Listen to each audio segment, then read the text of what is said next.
Guten Tag. Alors aujourd'hui, nous nous retrouvons pour parler de Pâques, comme vous l'avez sûrement deviné. Et donc on va faire la différence entre la France et l'Allemagne. Et tout d'abord, je vais vous dire par contre que l'Allemagne n'a pas 2 jours, mais elle a 3, comme il y a le vendredi saint, le dimanche et le lundi comme nous. Voilà, donc ça fait un week-end vraiment prolongé pour les Allemands, 4 jours au total. Mais Madame Monac, est-ce que vous pouvez nous en dire plus sur Pâques? Alors, Pâques, tout comme Noël, c'est une fête qui est à la fois une fête chrétienne et une fête païenne. Ça, c'est le premier point. Ensuite, est-ce que vous avez fait quelques petites recherches pour voir comment on préparait Pâques? Alors oui, moi j'ai trouvé qu'on pouvait décorer, les Allemands décorent leur jardin avec des œufs. Et souvent, c'est une activité qu'ils font en famille. Exactement.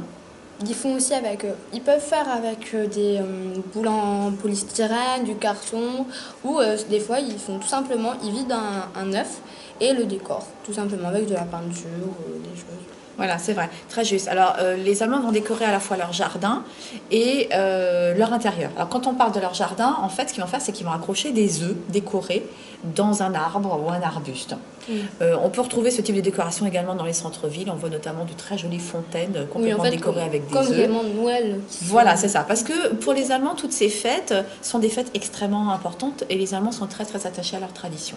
Donc là, on a parlé de l'extérieur et à l'intérieur, ils vont disposer des branchages dans des vases et là aussi, ils vont accrocher des œufs aux branches. Et là où tu as vraiment raison, c'est que les Allemands aiment beaucoup avoir des activités manuelles avec leurs enfants et effectivement, ils vont prendre du temps pour décorer des œufs. Cela dit, il n'y a pas que cette façon-là d'avoir des œufs, il y a aussi tout simplement des marchés de Pâques, un petit peu comme les marchés de Noël, sur lesquels on peut acheter des œufs magnifiquement décorés, donc déjà prêts à l'emploi. D'accord. Cela dit, les activités manuelles restent très très importantes au sein des familles allemandes. Ouais. D'accord.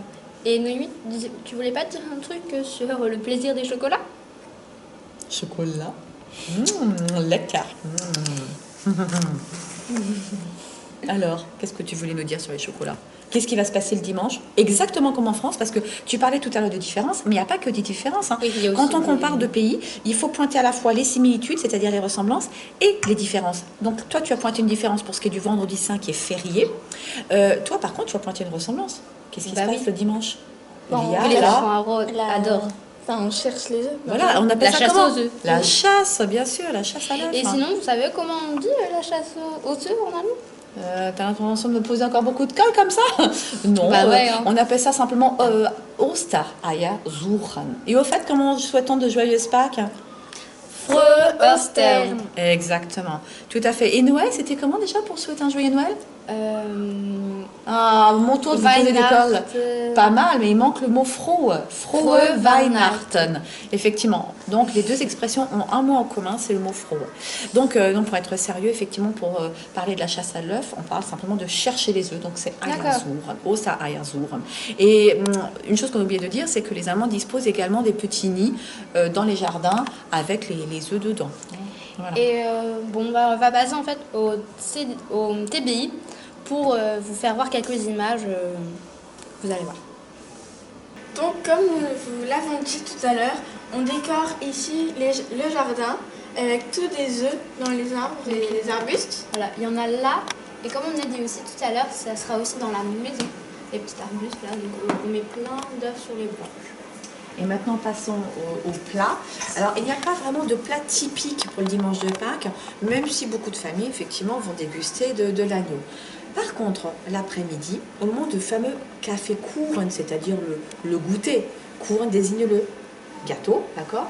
À ce moment-là, les Allemands vont déguster un gâteau en forme d'agneau. Alors, il s'agit d'une pâte briochée. Ouais. On recouvre l'agneau de sucre glace pour qu'il ait vraiment l'apparence de l'agneau. Et puis en général, on décore le plat avec des œufs, comme on peut le voir ici. Donc ça, c'est vraiment ce qu'on va déguster au moment du goûter, qui, je le répète, s'appelle le café Kuchen. Voilà, c'est un petit peu l'équivalent du tea time anglais. Mais comme vous l'avez compris, café, c'est mot transparent.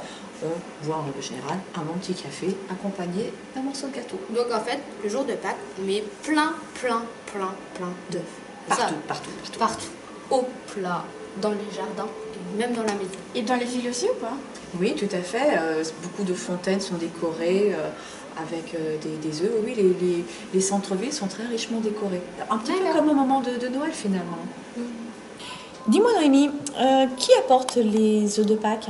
Ben, devinez. C'est le Lièvre. lièvre. Ce n'est pas un lapin, attention, c'est un lièvre. Voilà. Donc, Et pourquoi des œufs au fait? Parce que ça représente merci, les naissances.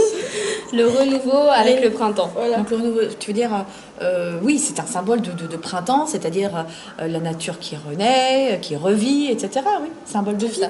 C'est vraiment un symbole de vie Et les bébés animaux qui arrivent. aussi. D'où d'ailleurs le choix du lapin ou du lièvre, parce que ce sont des animaux qui effectivement ont plein de petits. D'accord. Et bon, bah on va...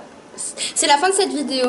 J'espère que vous l'avez aimé. N'hésitez pas à commenter, à liker et abonnez-vous. Salut! Tchuss! Tchuss.